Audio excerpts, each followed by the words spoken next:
Alors comme ça, si j'ai bien compris, on a une machine de guerre quasi invincible, avec une armature métallique recouverte de peau humaine, qui doit protéger un gamin qui serait peut-être le dernier espoir de son espèce.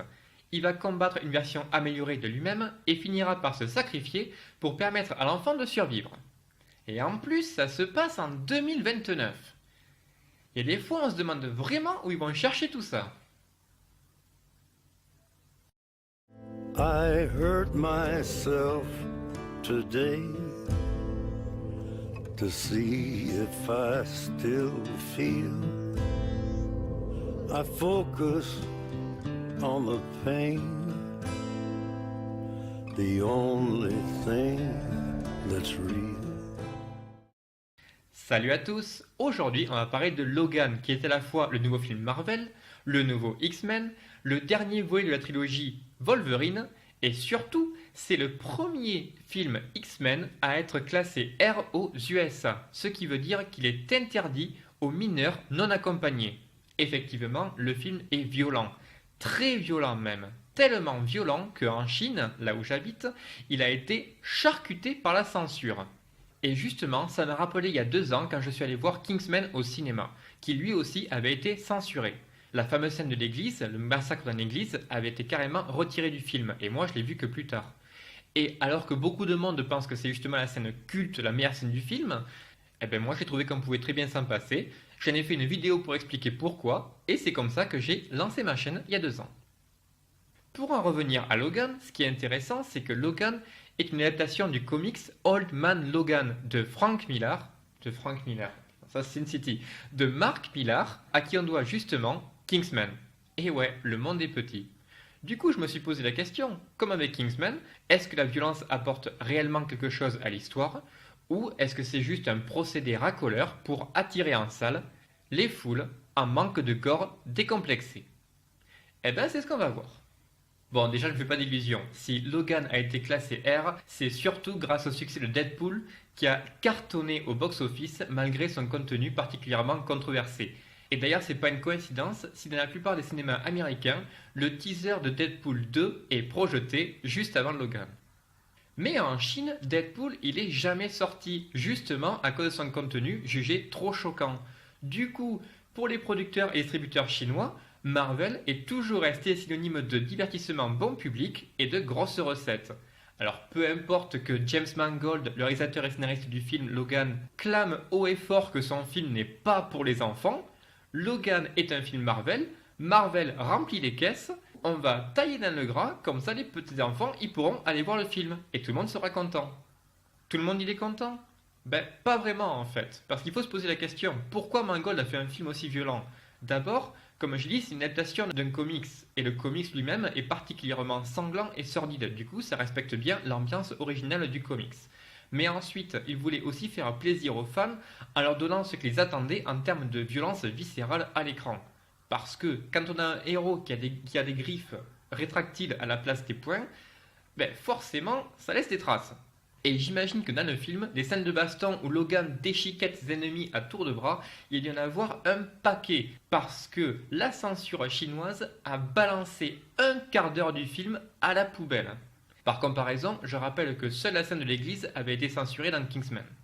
Le problème, c'est que quand Mangold a dit qu'il voulait pas faire un film pour les enfants, il parlait pas juste de la violence à l'écran, mais du film dans son intégralité.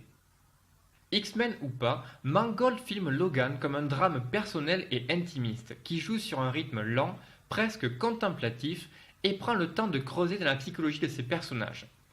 Ce qui est bien sûr tout à son honneur, rien à voir avec un simple film de commande destiné à vendre des produits dérivés. There's no pressure to sell toys. You don't need cute cars or things with little X-Men stamps on them. There's no Happy Meals with McDonald's. There's no, that isn't what the movie is. The movie suddenly becomes a movie in an adult sense. Mangold explique qu'il voulait faire un film où la violence aurait eu un véritable impact psychologique sur le spectateur. Ce qui aurait été impossible à faire dans un film de super-héros destiné aux plus petits, où les héros se fracassent d'un immeuble à l'autre, mais se relèvent toujours sans une égratignure. We got ourselves an X-Men fan. Maybe a quarter of it happened, and not like this. In the real world, people die. Au début de la vidéo, j'ai noté les ressemblances entre Logan et Terminator 2, mais l'influence la plus flagrante dans le film est aussi une des plus inattendues. James Mangold est un grand amateur de western, que ce soit au niveau du rythme, du cadrage ou de la lumière. Ses films ont souvent un aspect de western moderne.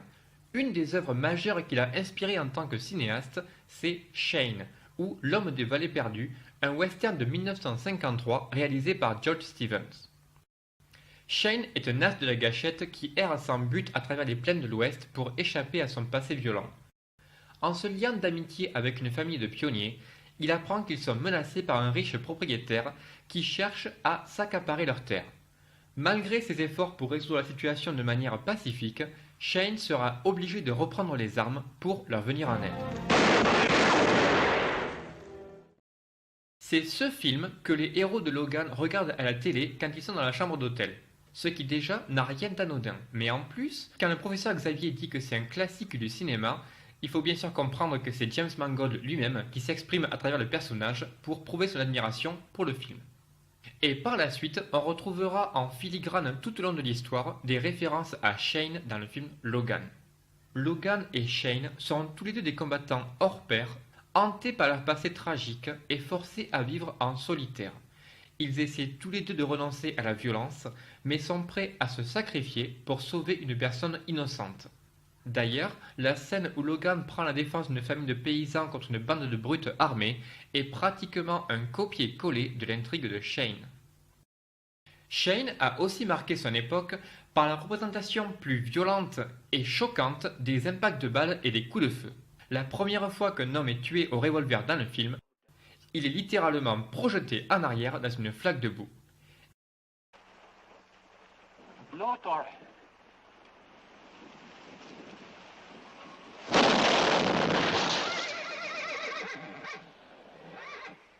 Et il y a d'ailleurs un effet de mise en scène assez similaire au début de Logan quand il se prend un coup de chevrotine.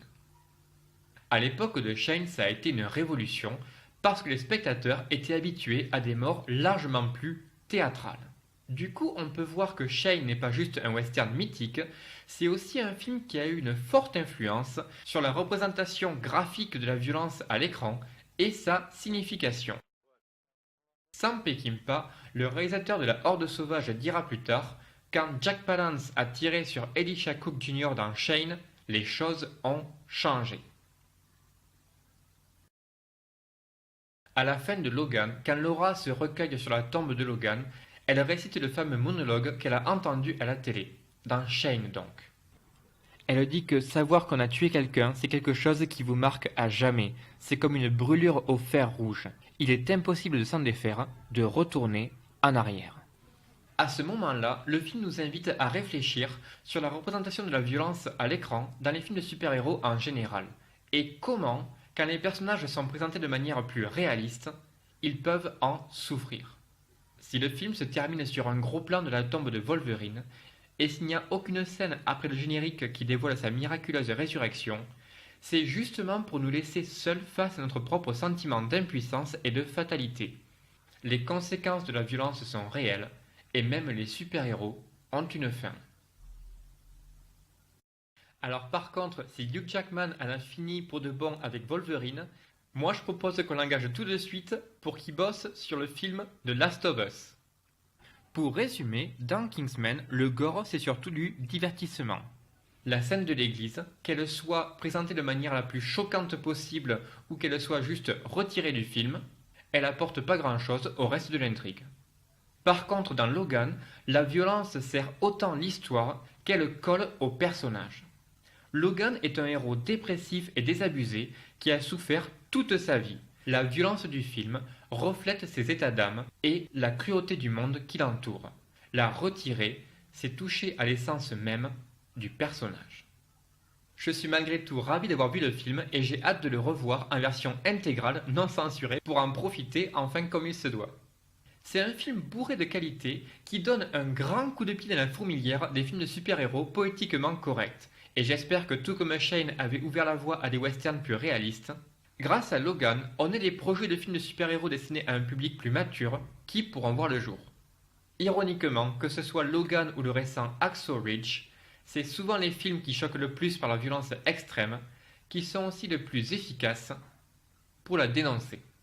Merci d'avoir regardé ma vidéo. Si vous avez aimé Logan, je peux vous conseiller également de regarder Children of Men, les enfants de l'homme, et Mad Max Fury Road, avec des scénarios et une ambiance très similaires, et aussi le thriller psychologique Identity, réalisé par James Mangold. Et puis allez, comme je suis sympa, voilà une grosse liste de films de super-héros classés R aux USA que je vous laisse découvrir. Si ça vous intéresse, je vous mets également un lien de ma vidéo de Kingsman dans la description sous la vidéo. Comme ça, vous pourrez aussi voir à quel point j'ai amélioré mon matos et ma technique depuis les 2 dernières années. Parce que quand j'ai commencé, c'était pas folichon, et on peut dire que j'ai vraiment tout appris sur le tas. Voilà, n'hésitez pas à laisser des commentaires si la vidéo vous a plu, si vous voulez partager votre opinion. Abonnez-vous à la chaîne pour me soutenir, et à attendre la prochaine fois, portez-vous bien. Logan, you still have time.